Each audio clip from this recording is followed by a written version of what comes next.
So good afternoon, good morning, good evening, everyone, wherever you are, depending. My name is Clara Saraiva, and from the Institute of Social Science, University of Lisbon. I'm also the deputy chair of the World Council of Anthropological Associations. And I've been organizing webinars, the WCA webinars since 2020. Then they became WAU webinars. So now they are they are a joint organization of WCA and IUAS. So I always count on my colleague, Virginia Dominguez, who is also a co-organizer of these webinars. We kind of take turns. So this was my turn. And first of all, I want to thank everyone that is here today, either participants or people just willing to come, listen, and debate. And I'm going to make a few announcements and introduce people before we actually start, but this will only take a couple of minutes. So today's webinar is on methodology in anthropology. And like I said, I will thank everyone that is participating, but I also want to thank both our communications officer, our WAU communications officer, Tian Chen, and Elizabeth Ilbondo. I'm hoping I'm saying Ilbodo, sorry, I'm saying the name correctly, who was kind of in between, the in-between person between me and the other camp colleagues in the last few days, but who cannot be here today. And so normally the webinars tend or try to always have people participating from various backgrounds in anthropology and also from different regional areas. And they are always invited to the webinars, of course, because of their expertise on the topic, on the theme of each webinar. We have had a few webinars that took a different format, and this is one of them. We, for instance, had a webinar just in Latin America where we all spoke Spanish instead of English. And today's webinar is also out of the usual because it counts on the participation of a group of colleagues that together form something that is called CAMP program, and they will explain it better than me. From what I've read and researched, it has been a funded methods training program in cultural anthropology, funded by the National Science Foundation in the US. And so this program, expanded to online instruction, and it aims to scale up globally and foster a diverse community of anthropologists. I will not explain further because I think the people who are here from camp will be able to explain it much better than I can. But I just wanted to explain that this is the reason why our participants come all from the United States, and mostly, not all, from Arizona State University, because it is, sorry, somebody in the back has their mic on, so they should turn it off, please. Otherwise, we hear you in the background. So as I was saying, all these colleagues mainly come from Arizona State University, where this camp program exists already for a few years, I think 3 years. But I'll introduce the participants, and then they'll be able to explain it better than I can. And of course, this issue of methodology will obviously remain here. We'll be able for sure to have another webinar later on with people working on methodologies from different countries. And for instance, I know that the iOS Commission on Methodology also wanted to participate, but the problem is in a webinar that is supposed to take 1.5 to 2 hours tops, and we tried to keep it 1.5, otherwise it's too long. It's impossible to have more than 5 speakers because it just lingers on, and then it becomes tiring for everyone.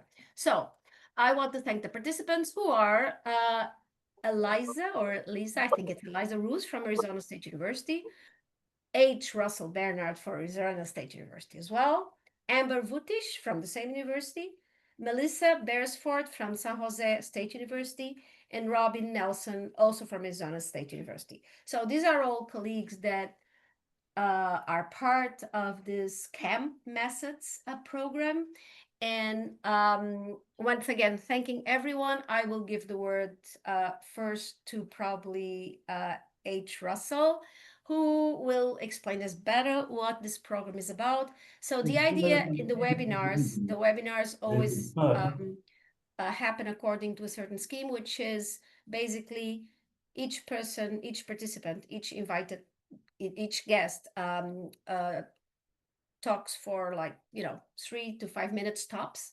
And we do a first round, and then we do a second round, and then we open up to debate to everyone. So basically, we didn't make up specific questions for this webinar because I think the aim of this webinar is to explain what this camp program is about, how do people participate, what are the drawbacks and the positive things about it, and hopefully engage other anthropologists from all over the world in dialogue, not only with this program, but with other similar or even diverse programs and methodology that exist all over the world in anthropological departments or that anthropologists use for their work.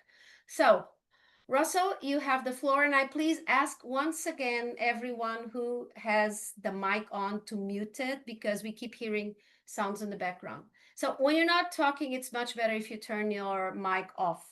My video is not on, so you don't see me, but I'm here, and I'm just a black mysterious thing, but it's fine. Okay, Russell, go ahead, and thank you very much once again. Sure. Well, this is a terrific opportunity. A group of colleagues, including me, have been building with National Science Foundation support tools to help anthropologists learn research methods and to teach research methods. I won't tell you the whole history of it. It's quite extensive, and I can point you to some things on the web that will give you all the background. The latest iteration of this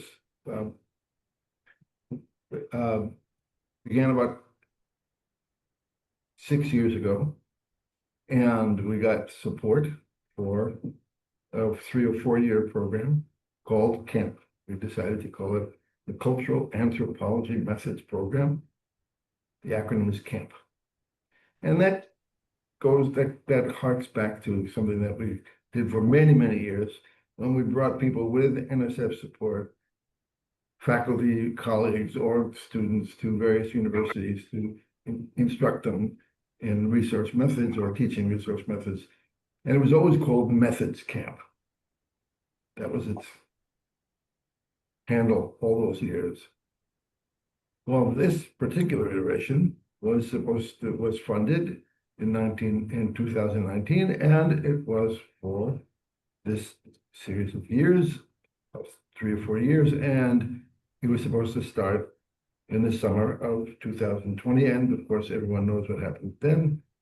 COVID intervened, and this was an opportunity. Instead of bringing people to a university to be lectured on and taught research methods, we decided that we would take this opportunity to pivot entirely digital. And that turned out to be a great thing, because it turns out, as I have an article obscurely published in a nice archaeology magazine that says, studying research methods online is not as good as it is face-to-face, it's better. And the reason it's better is because it's just like what my wife once told me in a cooking class many, many years ago, before we had webcams. She said, you felt like such an idiot if you were sitting there in a nice amphitheater and you're looking at this chef down there at a table hacking away and doing things quickly, and you can't say, wait, stop, I need you to do that again so I can see what you did. Well, of course, you'd feel like a fool if you did that. And people do feel like a fool when they do that in person. But with the internet, it's forever. It's online. You can replay that part about where the hands are on the keyboard and what outcome you should see on the screen, and you can do it as often as you like. And you can treat learning research methods like learning piano, to get memory in your hands so that it becomes second nature. So that's what we've done. And we invited all these people across the globe to join us in producing lectures and tutorials or research methods, 15 different modules. We'll show you what those are. But everything, resource design, sampling, interviewing, and these lectures all got recorded professionally, and they're all on YouTube. We have a YouTube channel. And the YouTube channel is available to the whole world, and we invite colleagues and anybody from all over the world to add lectures about research methods that we may have missed. And that's it. Right now, we launched Camp International, that is open to the entire world, just in October. And this webinar is part of that big launch. Welcome to camp. I'm going to turn it over to Amber, because she was the person who made this big pivot happen. Hi, everyone. Thank you so much for being here. As Russ mentioned, this program of methods has existed for 50 years in anthropology, and we're very honored to be facilitating this iteration of it. I was fortunate to train for about 20 years in the prior version of this program. And so when I was asked to direct it for this iteration, I was very excited by the possibilities of how we could grow a camp that is both deep in teaching for our students, but also broad in reaching out to a range of subdisciplines and colleagues around the world. So with the minutes I've been given, I just want to give a little bit of a more programmatic overview to what we do in camp. First of all, we began, as Russ said, as a program for teaching PhD students. So one important thrust of that is to develop lectures and hands-on teaching approaches and to test their efficacy. We originally did this in person, but now all of those lectures are available online, and a really important part of our initiative is inviting our colleagues around the world to contribute their knowledge and expertise and methods to our community. So our website runs in 9 languages. We have lectures from people around the world, and we are always looking for ways to expand. Also, we have our Camp International community, and as Russ said, we have many activities where we invite people in or ask others to lead from their perspective or their national approach to methods. We also have a listserv where members of our community can communicate with each other. And then a final thrust is research. We don't just want to teach, but we want to show that we are advancing methods and the ways we're teaching methods are effective and at the cutting edge.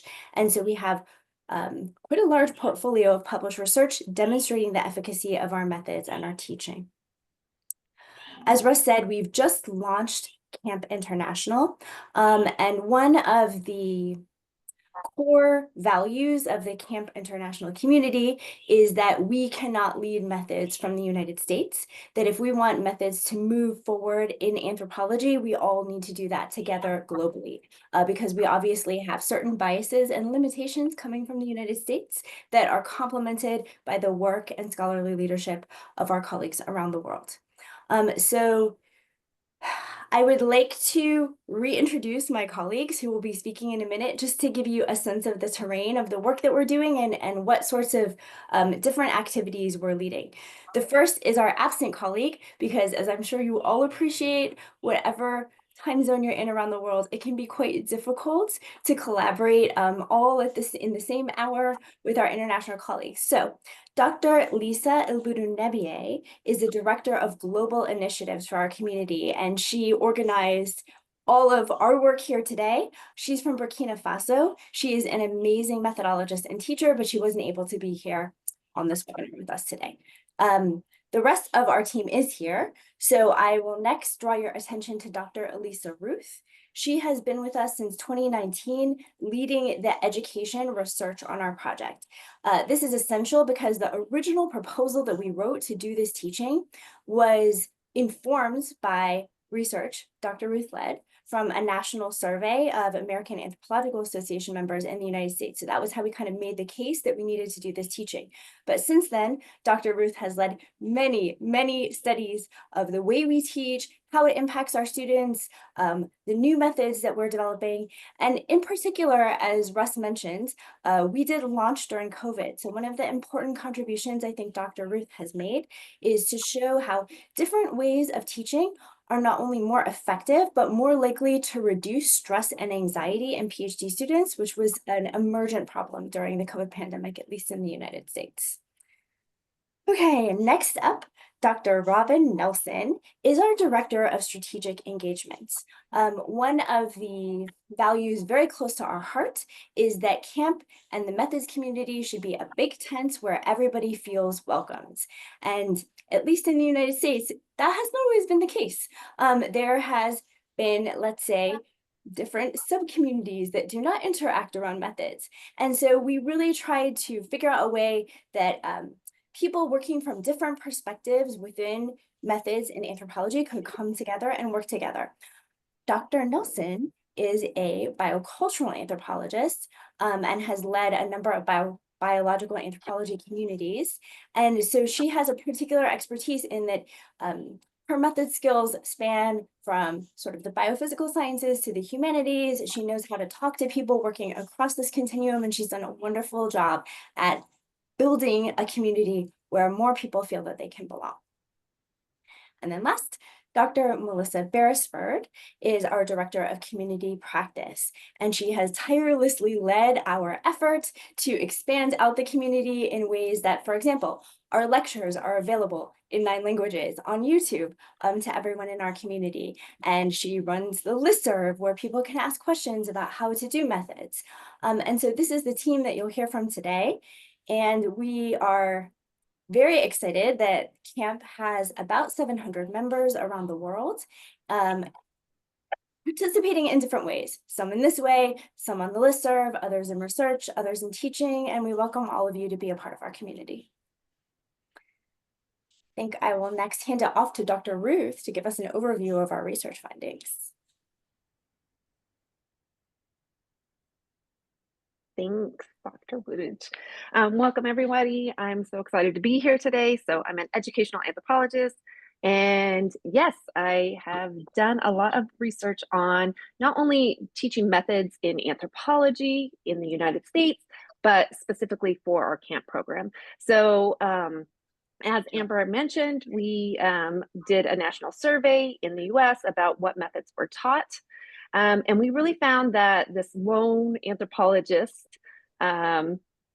trope has been persistent throughout and continues to be persistent. And so we are all very collaborative. We all think that methods don't need to be learned exactly, thrown into the field and figure it out on your own, that we can build in some high quality training. So what we found is that we have this approach that gives students access to faculty across the board. They give live lectures. And again, this was in this online format. And then they were told to have the students work on a problem with the method in mind. And then we also, in this iteration, had students working on solve a research problem. So we would give them research scenarios that really had no one answer. There was no one correct answer, and students had to work their way through those. So as if they were in the field, and how would they solve them? And then we worked on their research proposals. So we tested various ways of giving feedback to students on their developing proposals. So one of those was the Socratic method, where the expert methodologist was leading the students down the pathway to figure out what could be done better in any part of their project proposal. We tried the critical response process, which is a way of having the students sort of lead the feedback session instead of having an expert lead them. They're asking questions about where they think they need improvements and have the audience. And then we also, within this embedded, was the value proposition method. And this is where it's a framework for students to help design their research proposal. And these are specifically for funding. So how can their research add value, and how can they structure that? So quite complicated. We had multiple iterations of this. We had lots of things going on. I think it worked very well. Our research showed that students really liked this value proposition framework.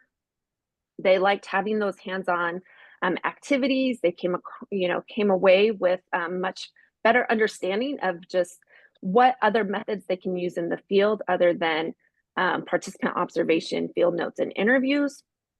And then they really liked sort of both blended. We had some mixed feedback, but on whether they liked the Socratic method or this critical response process. And we also just figured out that they liked the Socratic method. When they did like it, it was because it was familiar. It was what they had been trained in, where the critical response process sort of flipped the roles. And then it was very uncomfortable because, of course, we have this feelings of imposter phenomenon, we'll call that. So overall, our research and our approach is learn by doing and learn by immersing. So we have those problem-based activities and then those hands-on research or problem-based with the solve a research problem. But when the lectures with the methods, specific method, and then the students had to actually learn by doing. And they all did this collaboratively in groups, and that also quite worked well and has shown to improve collaboration. All right. That's great. So thanks, Russ. Thank you. Thank you so much. We'll go on to Melissa or Robin, whoever. Would you like to go first, Robin? All right, go ahead. Hi, everyone. I'm Robin Nelson. As Amber mentioned, I'm a biocultural biological anthropologist, and I'm a relatively new member to this camp team that has been working together for decades. And so I'm, just thrilled to be part of the community now. One of the things that really attracted me to camp and really made me quite happy to be a part of the conversation is that Russ has worked for decades on moving people away from thinking about qualitative methods versus quantitative methods, and really thinking about the methods that you should use to answer the research question that you're trying to address. And I think that one of the challenges for classically trained biological anthropologists is that these kind of old ideas about the science wars and who should be doing what really kept people away from seeking out appropriate training in methods that would allow them to ask more kind of ethnographically grounded research questions. And there were many of us who were trying to do that work, and we had to kind of seek out that training on our own because folks in our kind of neighborhood weren't really formally training their students in that space. And what camp has been able to develop is a kind of big tent framework for thinking about methods that's far more inclusive.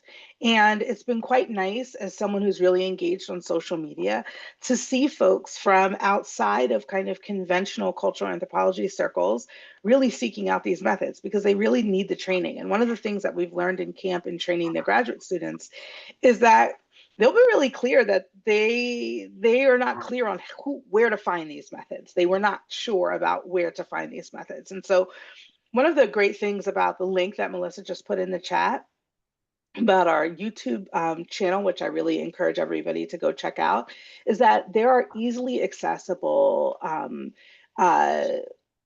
videos to train your students and to get you started thinking about engaging in methods maybe that are a little bit far afield from what you're more familiar with, but perhaps will allow you to answer your research questions in a more appropriate way, in a more rigorous way. And so being able to provide those tools for more anthropologists broadly, more social scientists broadly, has been a fantastic part of being part of this team.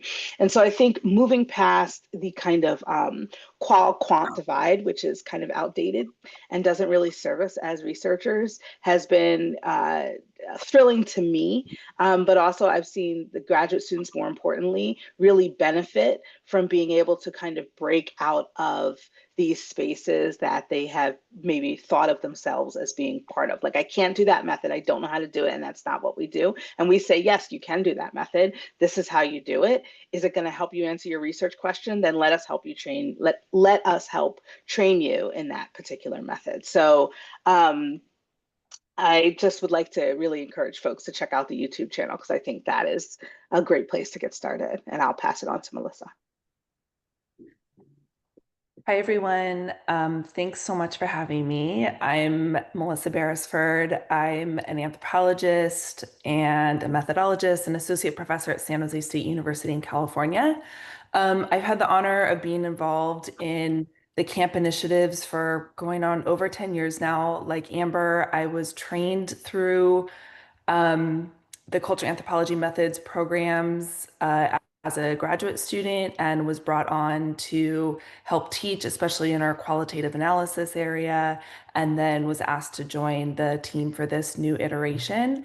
It's been such a joy and so much fun. So I want to use my time to kind of give a bit more nitty-gritty details about how we operate, and then funnel that into explaining how you can get involved in this as well. So you've heard a lot of people talking about the different elements of camp, that we have the community of practice, we have and we have a training program. And so how our program has operated for many, many years is selecting PhD students. Because we've been on National Science Foundation money in the United States, we've had to focus this on US students. So US-based students, we select 20 students a year in the summer to go through this 3-week intensive training program that Alissa talked about. Part of that program is introduced, so we've selected the students, and then on top of that, previous iterations of camp have selected faculty across the country to also come and learn how to teach research methods. So we have a really broad cohort of people that have gone through many, many years of this training as students and as faculty. And we sought to leverage that in creating the community of practice and camp to try to not only leverage all of these relationships that we've already built over many, many years, but also to broaden it out now worldwide in Camp International. So the community of practice, as people have already explained, right, is meant to facilitate collaboration. We have a listserv where people can communicate with one another, but we also do things like organize conference panels like this at different professional organization meetings, so that we can bring students, faculty, science administrators together into conversation and spur new collaborations moving forward for both research, scholarship, and teaching. We also have the community of practice has been really instrumental in facilitating co-authorship between students that have come through camp and faculty. So a lot of the papers that Dr. Ruth has talked about have been published with student co-authors. And so we really focus not only on training methods, but really on mentoring students through what we call the hidden curriculum of all aspects of engaging in academia, from publishing to navigating tenure track to navigating job seeking outside of tenure track jobs. And so those are the kind of communications that we have happening on the listserv and throughout the community. So we really, as Amber said, we want to expand this beyond the United States globally. And so we really welcome everybody to join the community of practice. The community of practice also allows you, I've put links into the chat so that you can learn more about Camp International. You can access the YouTube channel that everybody's been speaking about, and then you can join the listserv, which is really how you join the community of practice.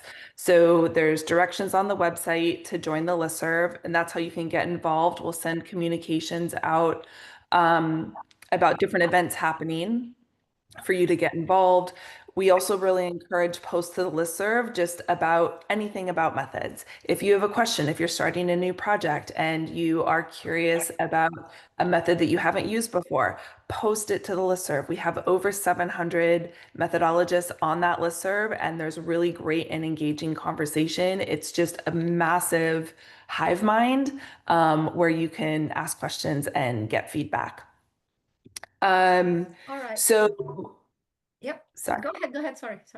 Oh, I was just going to say, so we welcome you to click those links and join in. We would be so excited. The other thing is that if you feel as though you go through our curriculum and there is a method that you have expertise in that you don't see we have represented in our curriculum, we would love for you to reach out to us and think about doing a lecture, about a 10-minute lecture that we could put on our Community of Practice YouTube channel. So we welcome additional methods lectures to add to our curriculum as well. Thank you very much, Melissa, and thank you very much, everyone. I must explain that normally either me or Virginia, the facilitators in this webinars, I normally present the speakers, but I exchanged a lot of emails with your colleague Elizabeth, and so we said that you guys would take care of it. So it was actually very nice to have Amber presenting all the members instead of me doing it, because you guys are more into it and you know each other far better than I do, because I don't know you yet. So it was very, very nice to listen to you all speaking, and thank you so much, because you were very efficient. In about half an hour, you basically gave us a broad overview of what your camp methodology group is all about. So what we do normally is then we have a second round of people speaking, of the speakers, when there's questions. But I think this webinar is really, different from the rest. And so I don't know, but I think that we could immediately, I mean, you've presented what you do, so I think we could immediately open the floor to debate and have other people participate. The way people can do this is either because everybody registered for the webinar, and the reason we ask for this is, to avoid the Zoom bombers, etc. We're all acquainted with this type of disturbance on Zoom meetings. So since everybody has registered, so you're all able to speak, so you can either raise your hand or the yellow sign for the hand, and I'll give you the floor, or you can also use the chat. What we always ask people to do is, please, before you start speaking, just briefly present yourself. Just say, I'm John from Czechoslovakia. No, Czechoslovakia doesn't exist anymore, sorry. But what I mean is, just present yourself briefly, just saying your name and where you're from. I suppose we're all social and cultural anthropologists, or anthropologists as an whole, or social scientists interested in the methods all over the world. So it's just so that we know who's speaking and we start getting to know each other beyond smaller groups that always participate in the webinars.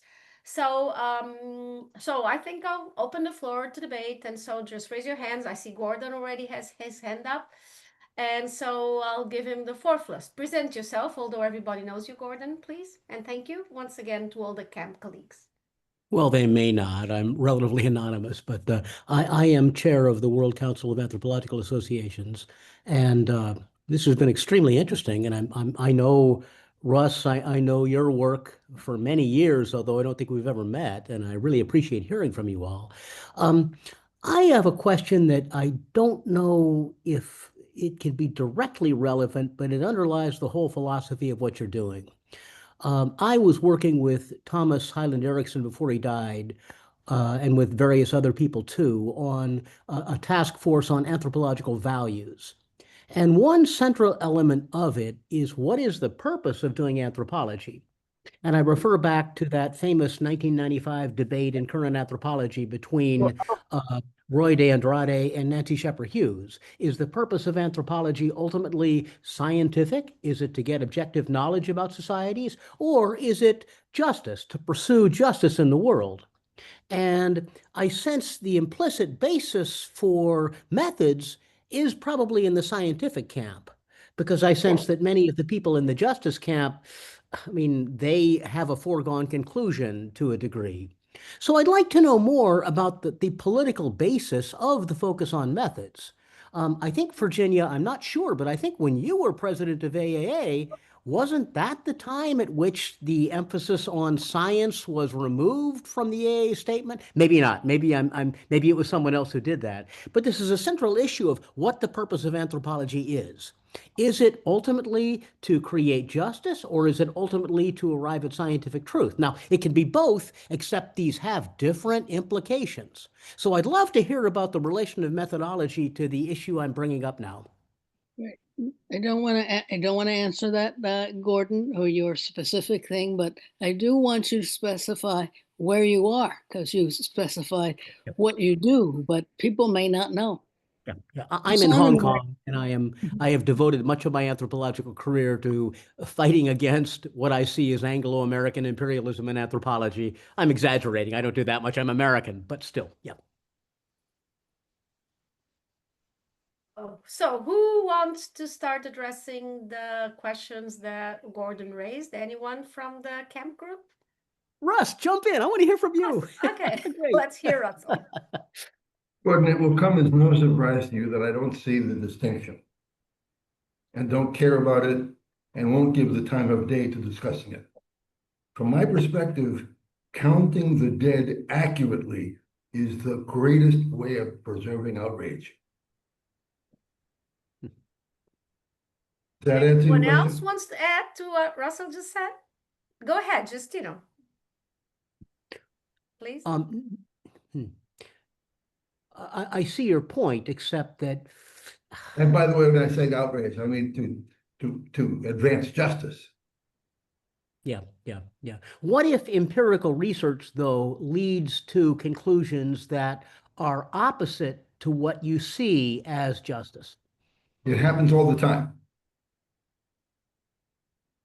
You have to be vigilant about that. It happens all the time in every field. Okay. Not So just anthropology, yeah. So objectivity should win out in the end. That's your basic point. It should win out for doing what you need it to do. If it's going to be to advance justice, then my view is that objectivity is, yes, I said, counting the dead in a more accurately is the best way to preserve outrage and advance justice. Now, Russ, all of you guys are probably engaged in a minority activity in anthropology, unfortunately. I mean, my sense is the majority of anthropologists today in the US and maybe in much of the Western world would not share your concern. That's absolutely correct, which is why it's important that we do it. Okay, great. I see.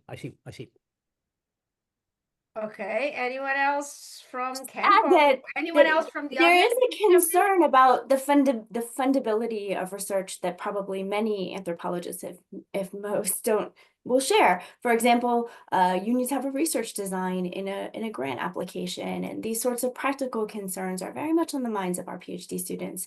So while people may have different orientations to methods, we find that it is quite a broad concern among practicing researchers. Thank you, Amber. I think Melissa wants to say something. Yeah, I'll just add that all of the students that we have worked with in the past 3 years on this program really I've never spoken to one of them that has seen these as antithetical or opposite goals. All of them are interested in having the best, most rigorous research designs and gaining the skills, the concrete skills they need in research methods so that they can do the empirical research that is necessary to get the data we need to move forward goals to advance justice. And so it's not, that's what all the students are coming to us for. They're coming to us to get the training in research methods to be able to do good in the world. And Melissa, no doubt that's entirely true. My question would be, you're probably getting a relatively limited segment of the overall pool of anthropologists. And I'm sorry about that because I agree with much of what you're doing, but I suspect that's happening. You're absolutely correct.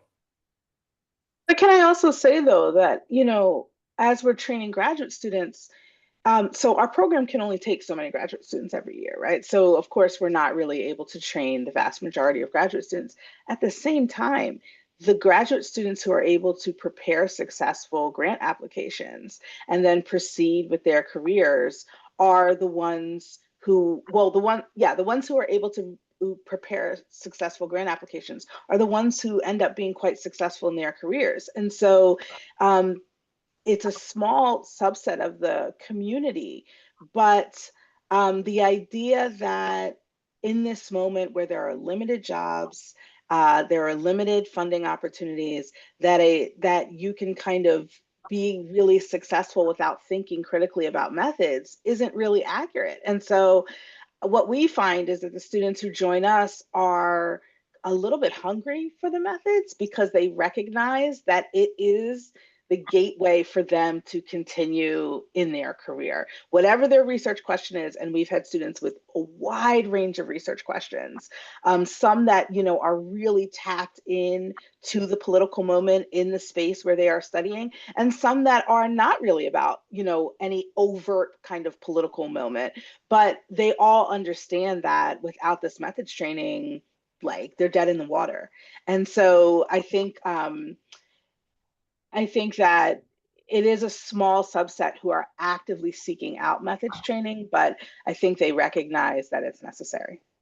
And I should say that it has been our goal from the very beginning to reach that subset. I have never had any illusion about reaching a larger one. And there's a very large divide in all the social sciences, not just anthropology, between the quals and the quants. And for people who say that they do qualitative research, what they mean is not quantitative,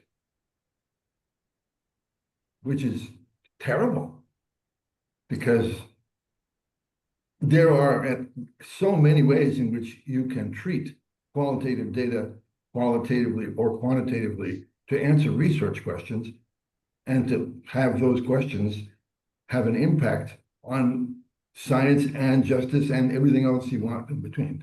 So it has never been a goal, at least of my own goal. I can't speak for everybody, but certainly not me.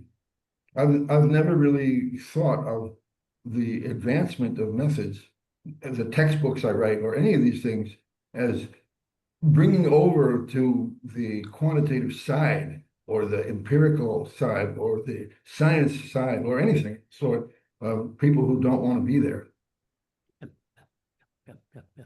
And by the way, there's enough people who want what we have to make it worthwhile on its own. We can tell it's not just this, I mean, we get many more applications than we could take for that.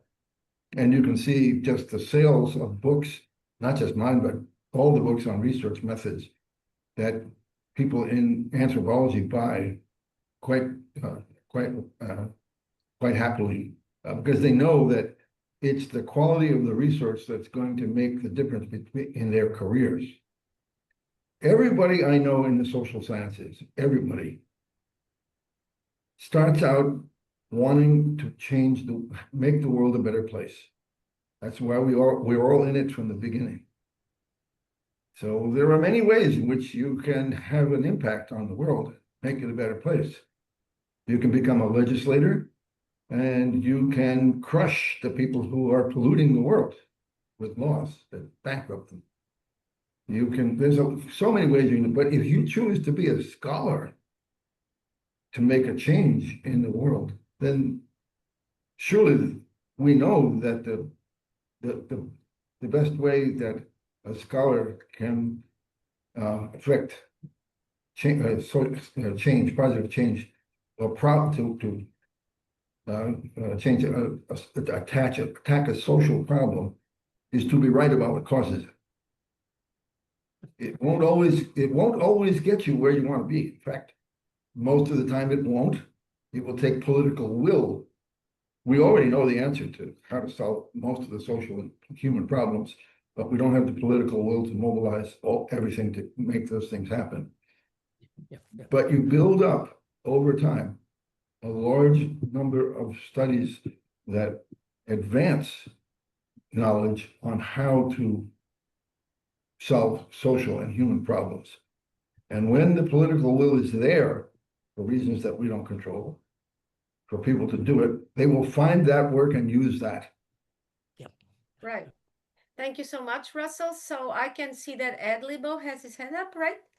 And so I'll let him speak, and then anyone from the group or anyone in this huge room, we have almost 50 participants here online, can start answering and then go on with the debate. So Ed, please. Thanks, Clara, and thanks to all of you. I think I am deeply, deeply appreciative and grateful for this important work that you're doing. And my question, I believe, is directed to Amber, but it may be something that each of you has got something to say about. I'm interested in hearing you talk a little bit more about how improvements in data access and research transparency are built into the methods training work that the curricula that you're developing. Yes, thank you, Ed. It's wonderful to see you here. For those who don't know, Ed's leadership in the American Anthropological Association was absolutely fundamental to us getting our feet under us in the first couple of years of this program, and we're so grateful to him. So it's a treat to see you. Yes, so this question is specifically, I think, about data sharing and data transparency. As I mentioned, but we haven't discussed very much, our work is also about advancing the cutting edge of methods practice. So we have a whole suite of publications addressing these issues. Dr. Alissa Ruth also created with me and with Russ a handbook on teaching methods that addresses some of them, but just to highlight a couple of things, there have been great advancements with data sharing led by our partners at Syracuse University and University of Michigan in their data repositories, particularly for qualitative data. For those following the literature closely, there's been hot debate about whether or not people who have qualitative data should or can release their data. In my view, some of these concerns are very legitimate and very appropriate. So for example, if we don't have consent from our participants to release their data, we shouldn't do that. But as an anthropologist, I've been troubled that in the literature, we seem to be more in a position of throwing wrenches into these practices rather than recognizing that we are the OGs when it comes to data sharing. When we go back to the origins of anthropology, anthropologists were creating some of the initial archives and data releases, and we have an extraordinary strength and history in this kind of work, and I would love to see us step up into a leadership role. Related to that, there are very exciting advances that make this more possible. So for example, with AI transcription and data cleaning, we can cut back significantly the labor that it took our forebears in anthropology to release their data. Also with new, like the ATI app that you can use, it makes it possible to insert much richer and greater quantity of qualitative data in an 8,000 word paper. So for people who are staying at the cutting edge of this, it's just such an exciting area of rapid advancement, and we've sought to teach our students this, but we also need senior anthropologists around the world to help lead this transition from our historical strengths.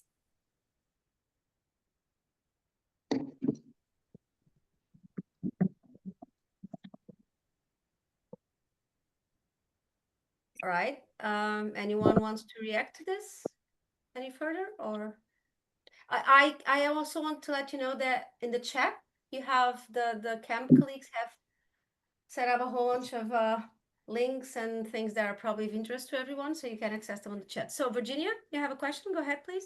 Well, yeah, I guess I have lots of questions and comments, but one that's particularly interesting to me is, what do you all think of the human relations area file?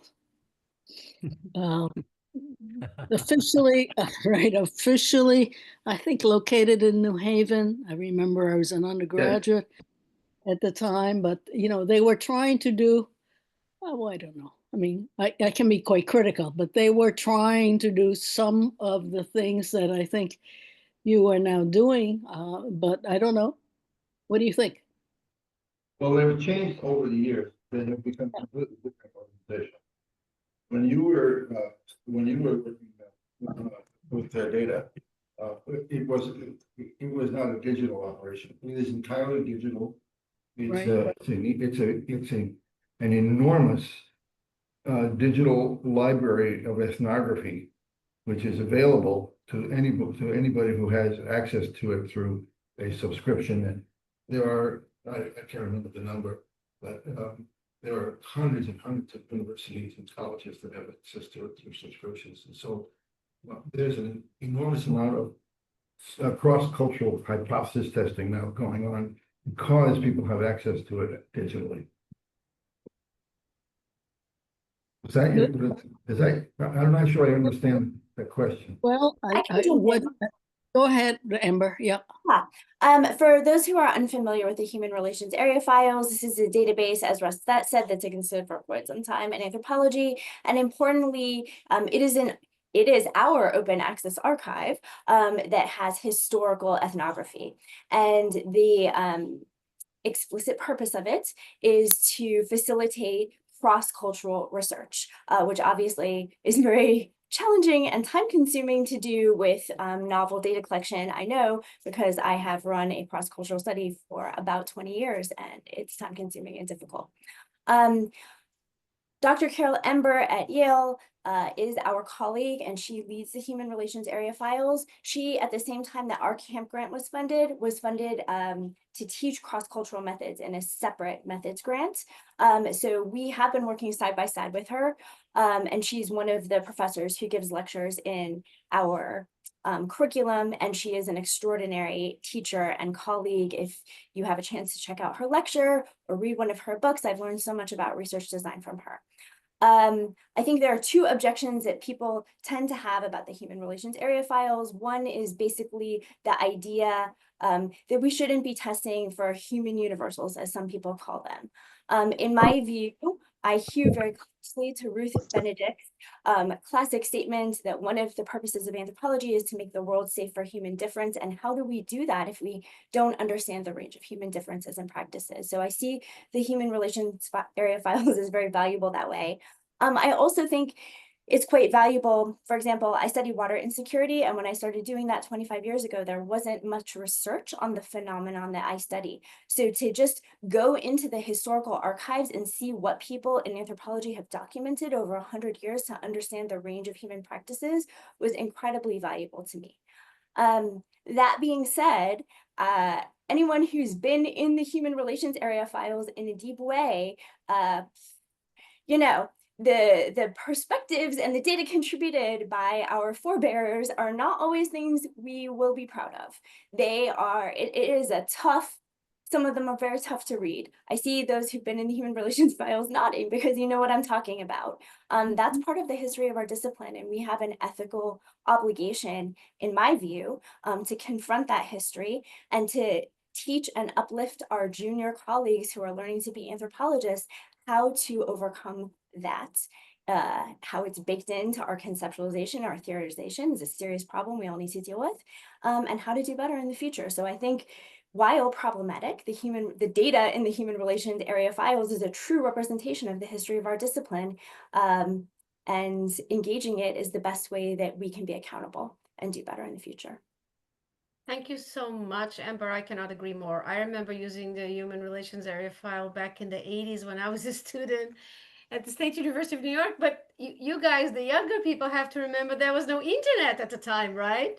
And the way we found out things was by reading books or going to libraries to look in the real encyclopedias, those huge books that we had to look at. So times have changed, and of course, I agree with Amber. I think that the Human Relations Area Files has to be looked at from a critical stance nowadays. But the fact is, it's part of the history of the discipline. Although I've heard some critiques of, people saying, oh, human relations area files is a bit like National Geographic. Okay, but still, at the time it was a huge amount of information that was very helpful for people starting their field work all over the world. So okay, we can go on with this, but we have Vanessa. I cannot see Vanessa, but she's written in the chat that she has a question. Vanessa, are you there? Is it Vanessa Lee? Yep. Yes, Okay. Vanessa Lee. It's a Oh, weird English sorry, name. Vanessa Lee. I apologize. So Okay. please go ahead. We can go back then to the other themes that were being discussed. We can just cross them over and go ahead, please. Okay, well, I'm actually based in São Paulo in Brazil. I've been working with the Mibengo Kaiapó for nearly half a century, which tells you how old I am. I was interested in the beginning, people weren't talking very much about politics, because one of the big questions here is that the indigenous population want the handover of power, which is perfectly comprehensible. And for instance, last Friday, there was an interesting conference by a Tucano indigenous man who's now working at a university in the south of Brazil. And he was saying that he ended up doing field work with his father. His father was living with him, and the consternation: who was he going to do? How was he going to do field work? And oh, what about talking to my father? And it was amazingly informative and interesting lecture, but you could never imagine that being in a course on methodology. So in Brazil, these questions are increasingly pertinent. Another one is the language of publication. Without naming any names, it's incredibly problematic, all the stuff people come and do research in Brazil with the indigenous population, then go off to the States or Europe and publish in English, and the indigenous population doesn't have access to these things. And even with, well, Google Translation, I've still not seen anything decent, but it's difficult. And so that is another important ethical question. Another thing, I mean, the question of objectivity seems somewhat outdated to me. I was somewhat kind of surprised at that, although I think what I'm interested in involves justice and truth, but I'm interested in kinship and gender. And that there's a complete civil war in anthropology over that. I mean, for some people, kinship doesn't exist, the domination, the hegemonic thing of the new kinship studies versus those who think the genealogies can be useful.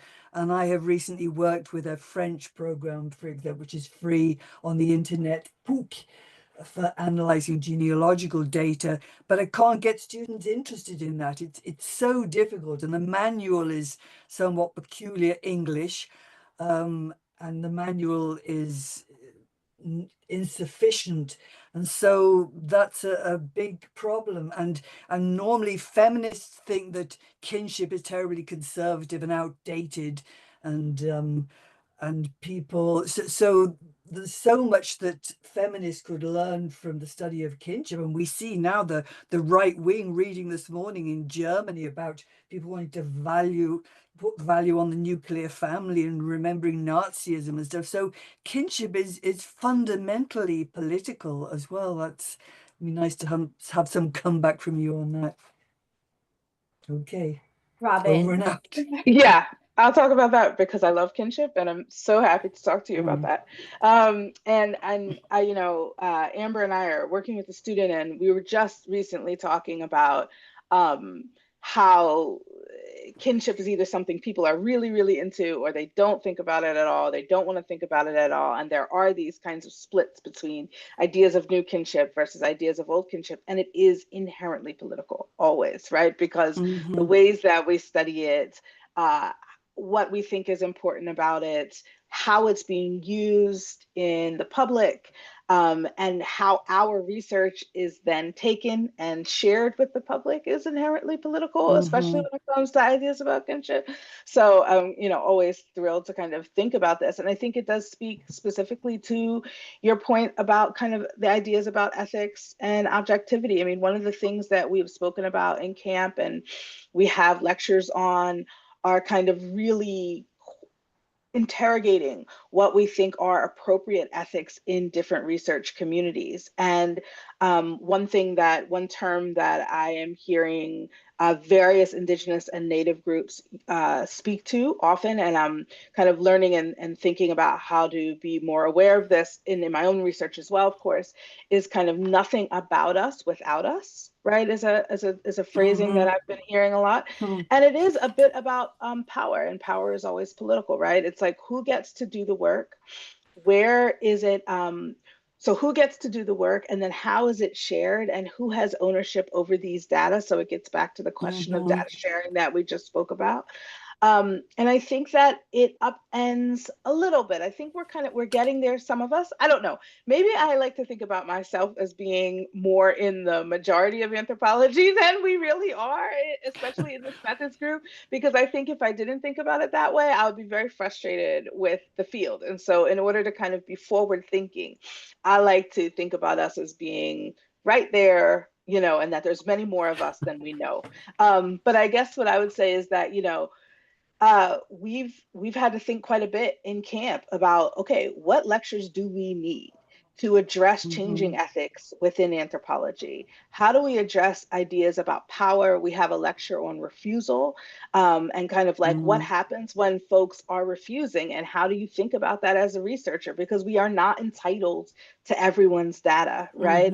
And we are not entitled to kind of own those data in perpetuity as we might have thought of previously. And so we've had to really think about that, and include kind of Black feminist methods and Indigenous methods in our thinking.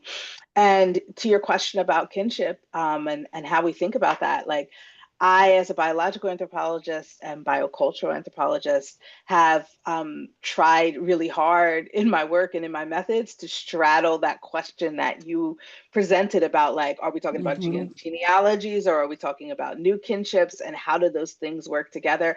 And they are really inherently political. And I think I'm kind of with you, despite being a methodologist and someone who thinks a lot about methods, that we need to think critically about what we're saying when we think about objectivity and whether we could really ever get there. But that doesn't mean that we're not rigorous. It doesn't mean that we don't try to answer our questions in really systematic ways, but it means that we always have to be thinking about the power dynamics that go into the research we're conducting, the ethics that are guiding our research, and the limits of kind of what we can say, what we can know, and how to get a little bit closer to the truth as it is experienced by the research communities that we are working with. So yeah, thank you very much for your question. Appreciate it. Thank you. Thank you so much. Can you please just wait? Melissa, we can see you. We can see you now. We can't hear you though. Okay, yeah, that's the problem, because I put the image on my iPhone, but I That's all cannot right. get the other mic off. Milena, you see her? Her hand is up. Yeah, okay, please. Yes, hello everyone. I am Milena Geisa Martins. I am the co-chair and the co-founder of the new commission from iOS. The name of the commission is Fieldwork and Innovative Methodologies. And I would like to know if you were also working over there with a qualitative method. I would like to know if you were teaching and working with some kind of extracted data regarding some softwares like Python. Are you working with making scraps from the website, scraps from applications? I would like to know more about it, please. And I also would like to know if you were planning to expand the scholarship for other students across the world. Thank you. Melissa, could you take this one? Okay, thank you so much for the questions, Milena. So Milena is part of the commission, of the iOS Commission on Methodologies, which we thought of bringing in together with Anita. We spoke about that, but it was too short of a time notice and too many people. So we'll do it some other time. And I'm sorry, I disappeared again because I followed Anita's suggestion and I connected the image through my iPhone, but then the mics interfere and makes that stupid echo. So you saw my face, I'm here. I'm back in the black rectangle. So please, who wants to answer Milena? Or comment on it? I'll go ahead. I just want to make I sure. will just ask something to everyone who's not speaking. Please turn your mics off because it does make an interference. It starts making echo if people don't have their mics off when they are not talking, of course. So please, Virginia, Russell, thanks so much. Okay, I'm just going to make sure that I'm understanding the full question. I heard a two-part question. So the one was you're asking about methodology, like are we teaching methods about like large data, scraping the internet, different social media sites, et cetera, and different softwares to use for managing those large data sets? That was part one, and then part two is about expanding the scholarship funding for students internationally. Okay, so oh, sorry, interference of mics. All right, so in terms of, we have faculty that are teaching both quantitative and qualitative methods. The quantitative methods that we have, curriculum that we have in camp, have focused on some statistical research, social network analysis, cultural domain analysis. And so the software packages that have been used for that have been, those, traditional conventional statistical packages. We do have teachers that have started teaching in R. We do not have lectures that I know of, Russ, correct me if I'm wrong, but we don't have lectures that I know of thus far on doing data scraping for large data. So that would be a contribution that we would welcome to our curriculum. We do teach in qualitative methods. We teach using different qualitative data analysis packages like MaxQDA. So I normally teach using MaxQDA. Our fundamental kind of philosophy around software and methods teaching is that, fundamentally we have to teach the logic of the method first, and then the software is secondary, right? Like the software is the tool that you use to actually do your analysis, but it's not analyzing the data for you. This gets a little bit controversial now with the advent of AI, especially in qualitative data analysis. So a lot of QDA packages, right, have AI coding capability and summarizing capabilities. So that landscape is changing very, very quickly. We have not yet updated our lectures thus far to account for that. All of our lectures were really recorded before the explosion of AI stuff, but that would be something that we're looking into as we move forward with the camp initiatives. Does that answer your question, or does anybody else want to jump in on that part of the question? No? Yes, We're good. thank you. Okay. All right. In terms of expanding thus far, as Amber and Russ has mentioned, we've been funded by the National Science Foundation, which is why our funding was limited to providing the scholarships for US-based students. We are in the process of that grant ended. I'll turn it over to Amber to add on to what I'm saying, but the grant that funded the summer programming for PhD students ended this year. And so we're in the process of, looking at what the next iteration would look like. But really the expansion of scholarships for students is going to depend on our funding sources and how we're able to, how we're able to get money and how we're able to do that funding. I should say that many of the students we tutored in the time we had all the different methods camps were not American students. Yes. They just happened to be doing their PhD studies in American universities. And that's the only criterion that we have to, that's the only, so many of them, yes, anybody who was studying at American university was eligible. And I don't have a count at handy, but it would be very easy to do. Many of them, we had not just these years, but we had many, many years before that funded with PhD students.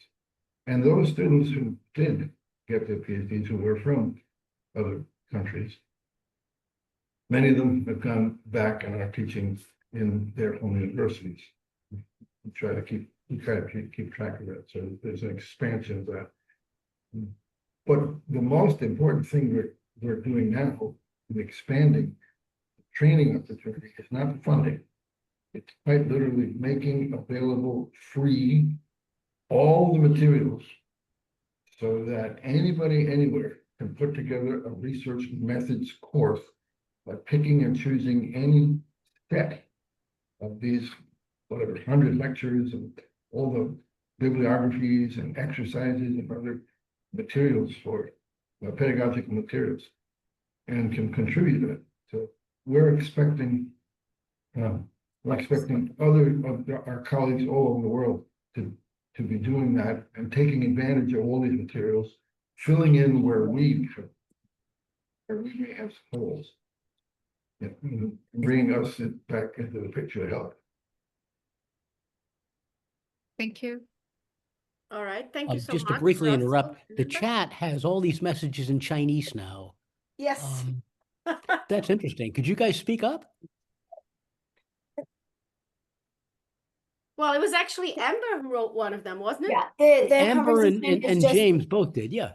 about the difficulties of publishing in China and in Chinese, and efforts that we as a camp community have made to reach out, and how we can move forward together. Great. I'm Thanks impressed, so much. Amber, that you could do that. Okay, who else wants to go on? More questions, more interventions, suggestions, comments?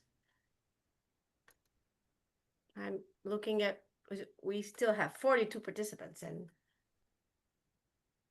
did you get all the answers you were looking for, Milena? Yes, thank you. But I think just what Vanessa mentioned, which is, I think, a common problem for everyone who is outside of the big, hubs, the big, sorry for using the expression, imperialist hubs of anthropology, like the United States or Canada or the UK for that matter. I mean, I'm Portuguese, and I've seen extractivism happening here in Portugal, that Americans, or especially Americans, I must say, come to Portugal, do their field work. They do not contact or talk or mention, even in the bibliographical references, colleagues from Portugal who probably know better than they do, and they don't even mention them, because it's something that we've definitely been trying to fight against at WCA through means like Déjà Lu, publishing everything in their native, indigenous or original languages, and going beyond the English sort of dilemma. No, I wouldn't call it dilemma, but obligation. But the fact is, guys, I mean, we all know that in methodologies as elsewhere, we all still have the same problem if we are outside the English-speaking communities, which is for our CVs to be, to please everyone and to be considered academic enough, we have to publish in English. I mean, if I just passed, a public, we call it in Portuguese concurso, a contest in my own university. If I didn't have publication in English, my CV would, I can assure you, would just be thrown out like, well, she didn't publish in English or in any other languages. Fortunately, I do. And well, fortunately, that's my question. We still have this problem. We are always facing this problem, which is the dilemma between being known internationally and using English as the common language, or being able to publish in your original languages and running the risk of not being not only read by others, but also not considered in the academic world. Amber, you wanted to say something? Well, I'm so glad that you brought this up, because I was actually going to ask if I could ask a question. And this is a great preamble to the question I had for this community. And I'll just weigh in briefly about sort of where things are in our camp community and our thinking around this, and then, why we're doing this, and how we hope that you all can help guide us forward. So I was trained under Russ Bernard, who has quite a long history of trying to publish in anthropology in indigenous languages, if people don't know. So this has been a passion of his for 50 years. And so I was very much trained with the idea that for English speakers and academics from powerful imperialist countries, it's profoundly unacceptable that we sort of accept the status quo. But as you explained, Clara, changing it is quite difficult. So for the last Oh, we got some feedback. Yes, for the last 20 years, I have run this cross-cultural research study, which the sort of my passion project is to work with academics in other countries, having them lead research and then figuring out ways that we can leverage the resources we have here to incentivize and benefit their careers and their programs. As you can all imagine, because I'm sure everyone on this call has done some of that work, it's challenging. There have been some big wins, there have been some big failures, things we've tried haven't worked. But I think on balance, we have been able to provide some benefit to scholars from around the world who've worked with us. That training is built into camp because everybody who we teach learns how to do international collaborative research. They learn how to lead by following, how to make space for their colleagues, and how to ensure that people who are working under very different material and political conditions can also benefit by working together in a global anthropology. So I would say in our camp community, we're really at the, a few months into the effort of throwing open the invitation to our colleagues to how can we work together. What we've tried to do is to contribute these teaching materials that we know work and to work with colleagues in 9 languages to ensure that the materials are accessible to them. But with that's just, oh, and we also have the listserv, which largely runs in English, but doesn't have to, so that we can have a global conversation. So we know that so many other people on this call have been leading from their positions, have made progress that we haven't. And so we would really invite your advice or other thoughts that you have, also thoughts about things that don't work, because I know it can be very costly and time consuming to try something that doesn't work. So thank you for being here, and we're really humbled by all of the efforts you've made to lead in this space and want to learn from you.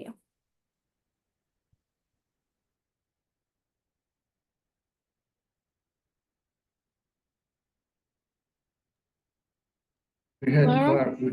Clara. Clara, just a you No, minute. no, you didn't lose me. I'm here. It's just that I tried to put my image on, but once I do that, then it Forget it. disappears. Just, yeah, it's just that there is, let's see, there are a couple of people since. Yeah, in the chat. There's Right, some Abir, things in the chat. There's Abir, Abir, you want to from talk? India. Are you here, Abir? Hello? Can you hear me? I don't know. Can you hear me? Can you guys hear me? Yes. We hear you. Okay. We hear you. Abir wrote in the chat that she's from India, and I felt from reading in the chat that she would like to ask a question. Yeah, she does. She asks, is Camp International catering to, say, a regional sense of doing ethnographic qualitative research? I don't know who wants to answer this because I don't see Abir. She was here just a while ago. Let me see if I find her. Yeah, Well, I'm here.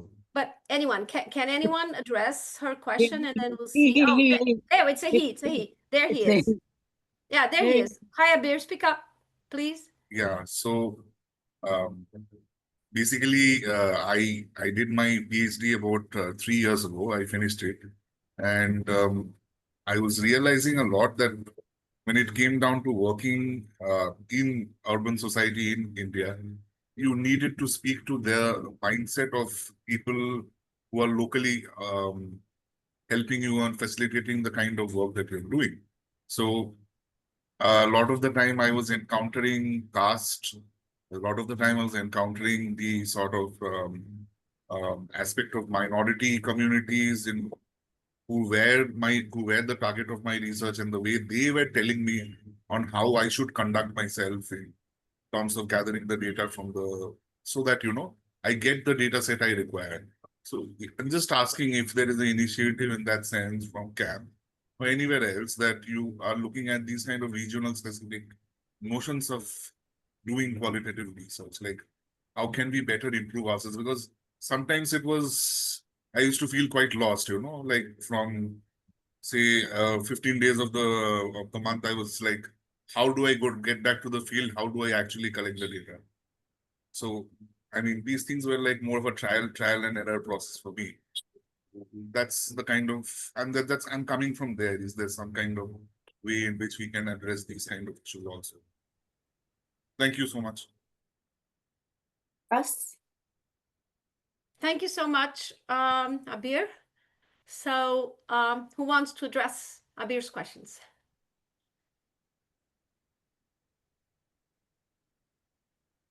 This seems like a question for Russ. Well, okay. It's the thing is that what Abir just articulated is so common that we almost take it for granted, and we don't teach people how to deal with that. That's when you're doing field work, you have to be prepared for a lot of things to go wrong.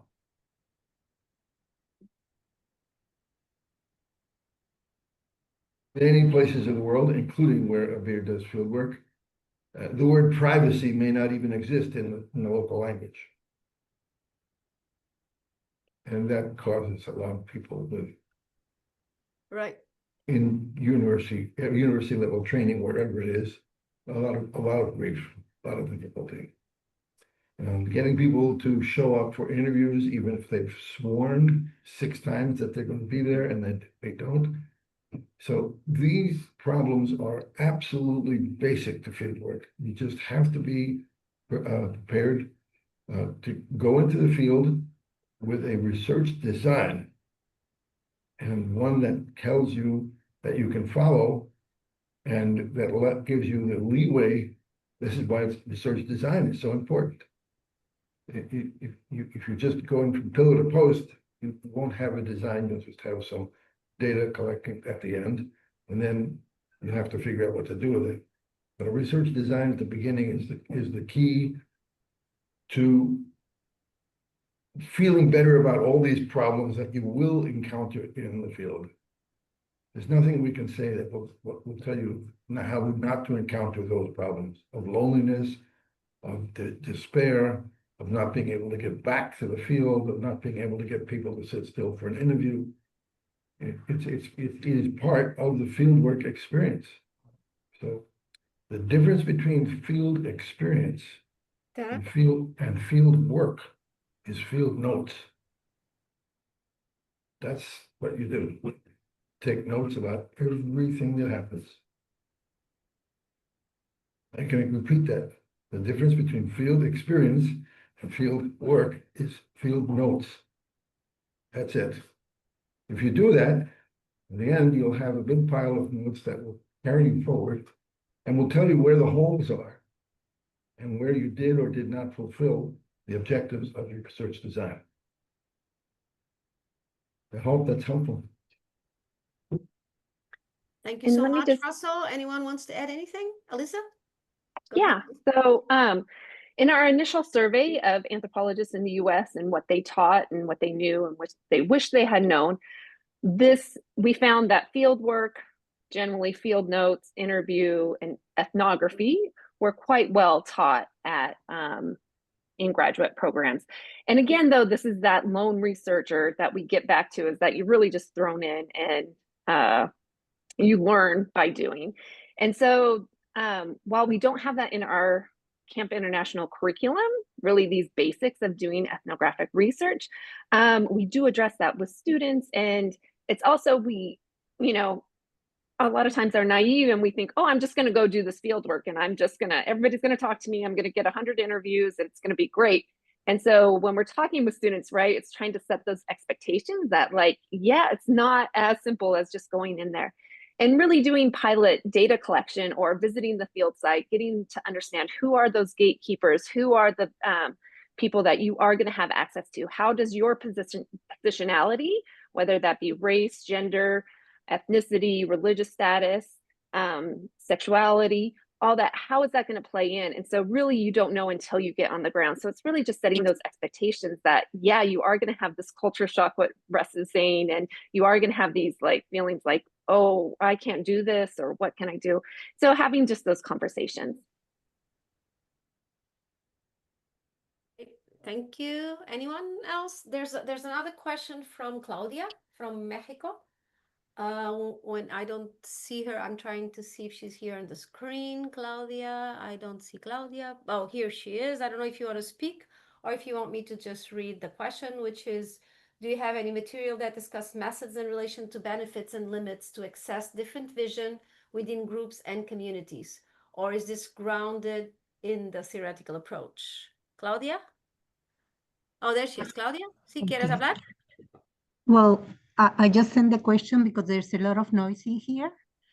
So what I'm asking is if the theories which is guiding the methods will allow you to know if you have the access to one vision or several visions in the fieldwork, no? If you have any materials related to that questions, or if it's only the methods that will give you only access to certain things and not to others, that will allow you to complement with others. No, that's what I was hearing from Dr. Russell. No, okay. I will put it on silent because there's a lot of noise in here. Okay. Sí, gracias. Yeah.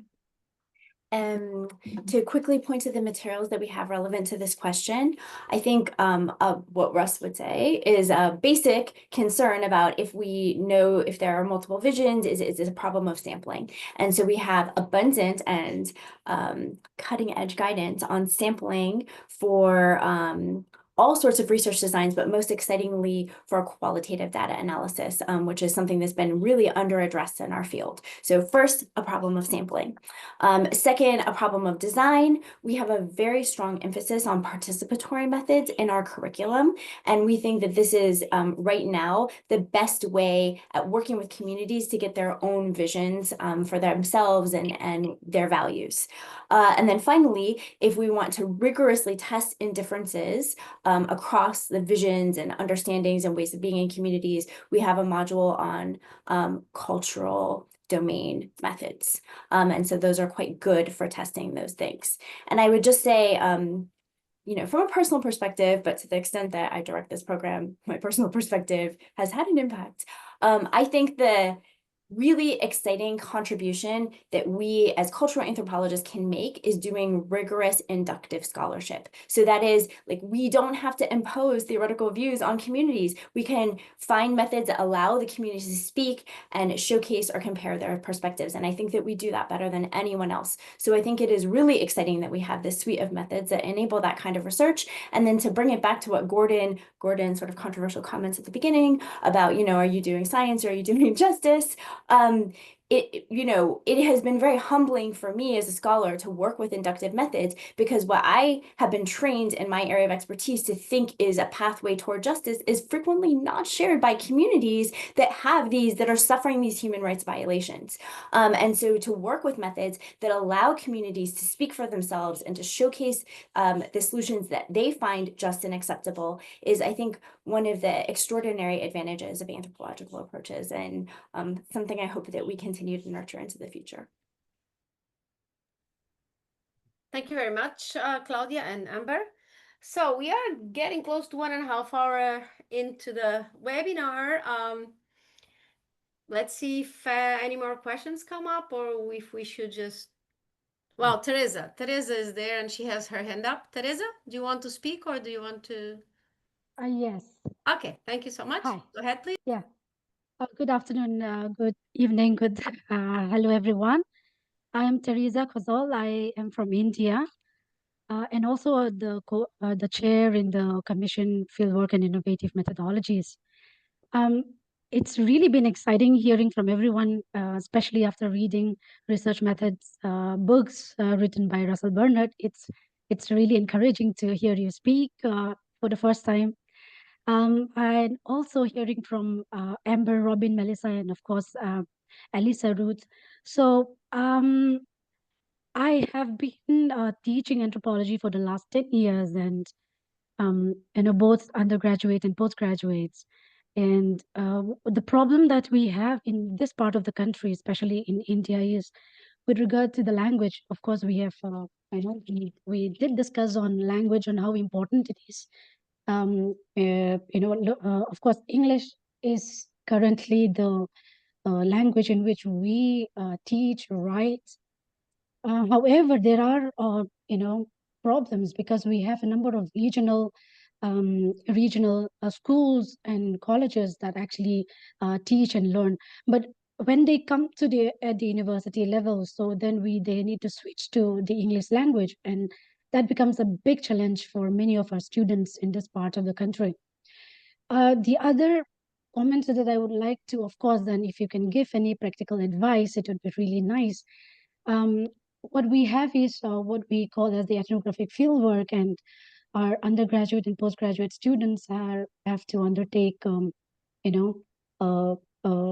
particular topic and then have to write a dissertation and stuff like that. So, but what has been the trend, in this part is students would go, for a swift visit of 1 day or 2 days or even a week or 5 days, and then they call it an ethnographic fieldwork.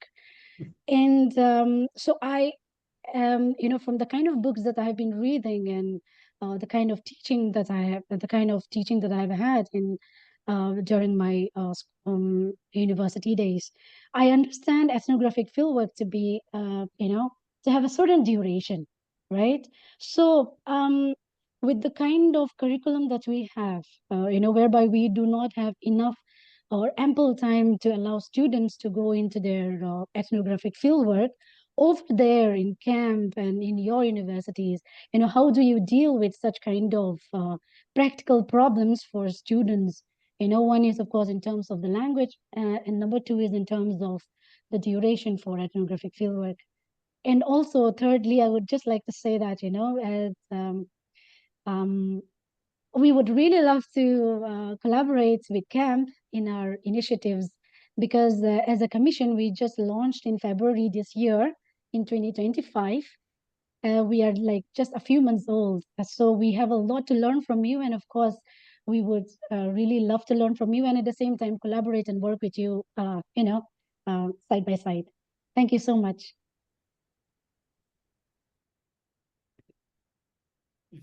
I'll say we are extremely excited by your invitation and can't wait to work with you. So Yes. thank you so Thank much. you.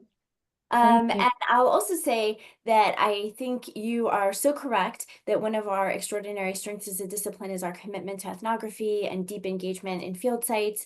But it's also true that there are some contributions to be made by a rapid ethnographic scholarship. And unfortunately, some of the time pressures and resource pressures that people are experiencing makes that necessary. I wanted to draw your attention to a book written by a member of the camp faculty, Durga Sangaramurthy, that teaches ethical ways of doing rapid ethnographic research. And there it is. Really a wonderful, very cutting edge book.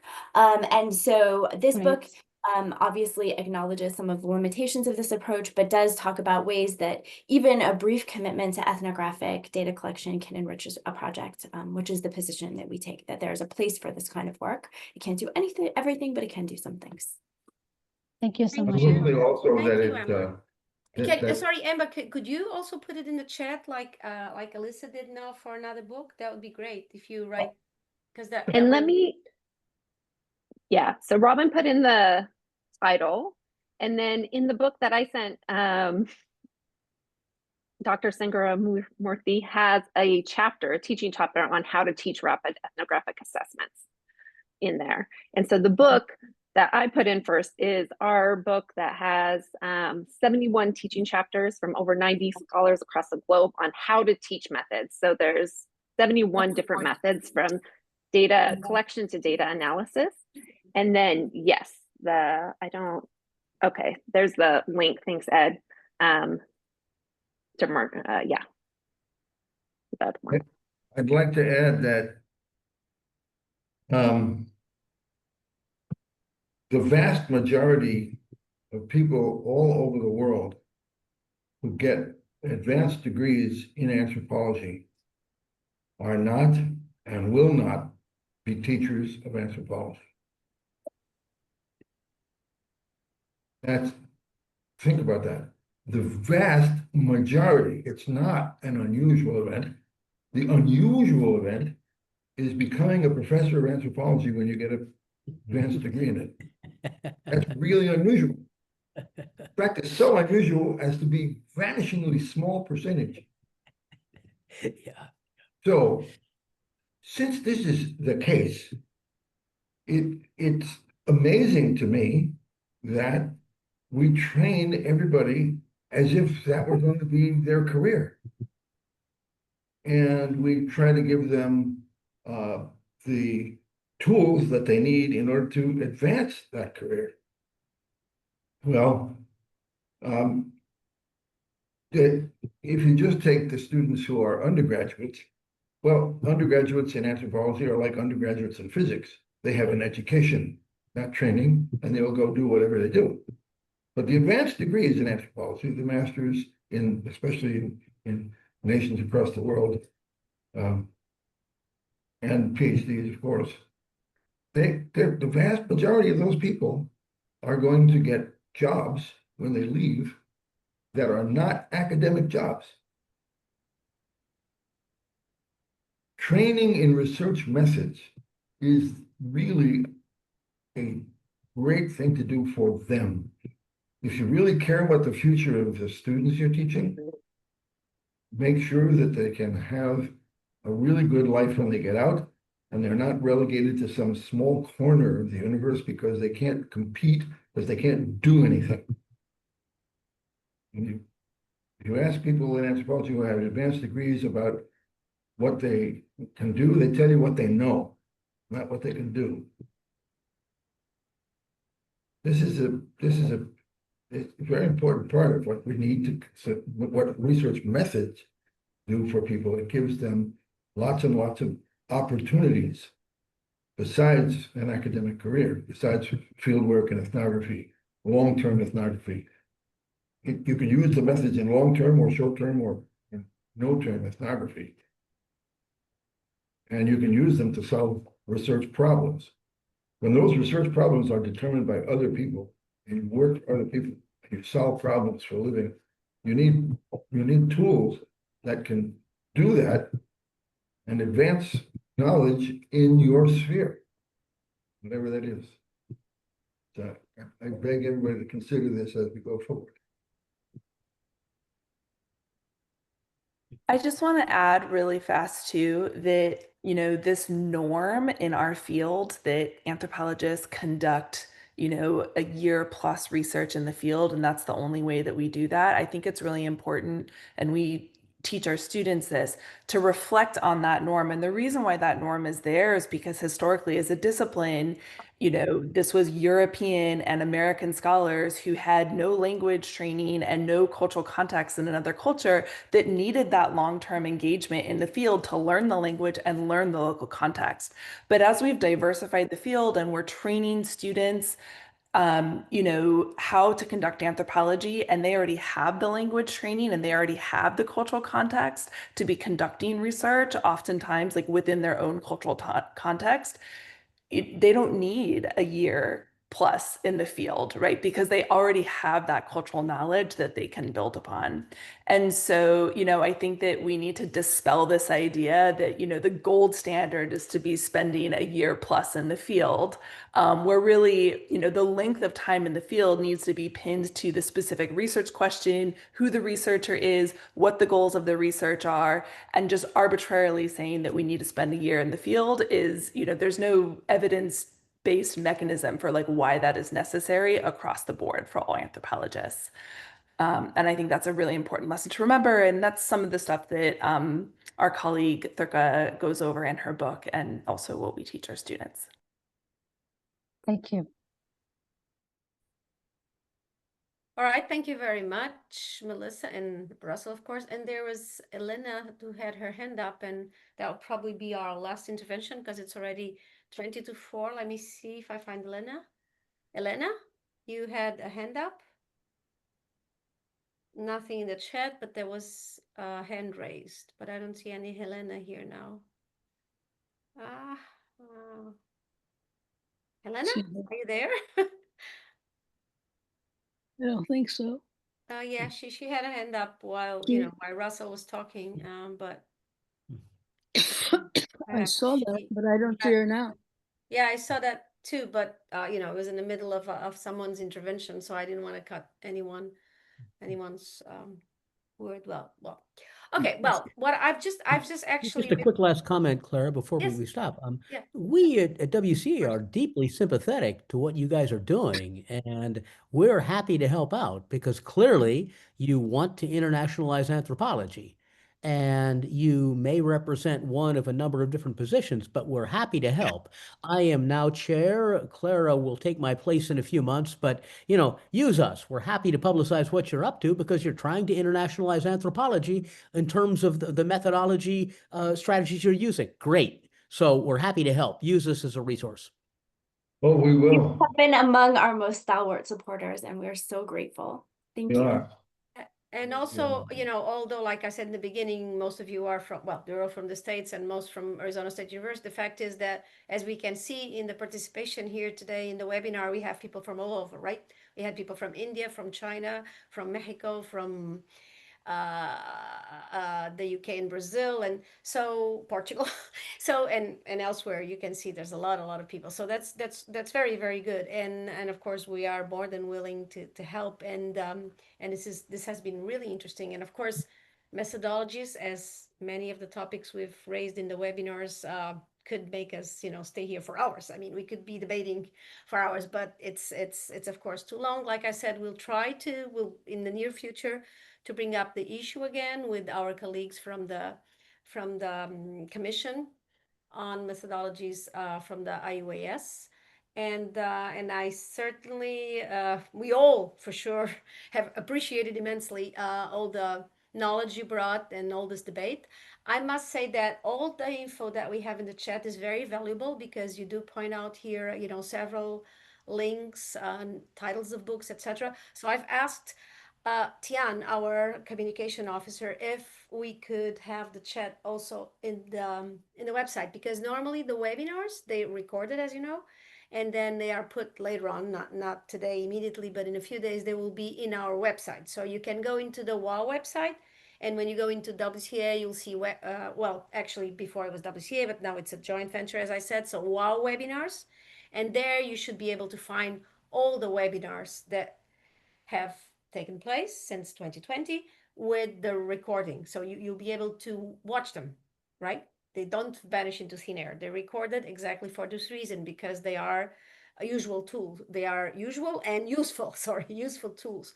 So I'm hoping that I'm zero in technology, as you can see from the problem here with my image. The camera isn't working, and it's something that is off in the computer, and I can't figure out what it is, but I'll take it to the technical services of my university. I'm very bad in that, so I cannot answer this, but I'm hoping Tian, our communication officer, can, which is, I'm hoping that we will be able to also insert the chat, all the text that is in the chat, that will be also available in the website, so that people can go back to this info that you so gently have written here, and that I'm sure will be very useful to all of us. And so, well, it's like almost 3:45, so I think we could end here. For some people in the Far East, like Gordon in Hong Kong and other colleagues, it's fairly late. And I also appreciate that you got online so early in the morning for the people in the States, especially for the camp people. I'm privileged because I'm in the middle, I'm in Europe. So, but anyway, thank you very, very much to everyone once again. Thank you so much to Russell, to Elizabeth, who wasn't here today, to Amber, to Melissa, to whom am I missing? I'm missing Alissa and Robin, and of course to all the other participants who are here with us today and debated this important issue. And let's keep in contact. Let's help each other get through the rough times in anthropology and social science, especially in the States, and well, in this complicated world that we're living in now. So thank you very much to everyone once again, and good night, good morning, or good evening, or good afternoon, depending on where you are. And we'll see you in the next webinar, which will be hosted, well, convened not by me, but my colleague Virginia Dominguez. And I think it will be on, Virginia? Do you have this? Repatriation, probably in a couple of months, late August or early September. Okay, so we'll see you again. Okay, thank you so much. Bye. See you next time. Thank you. Bye-bye. Bye.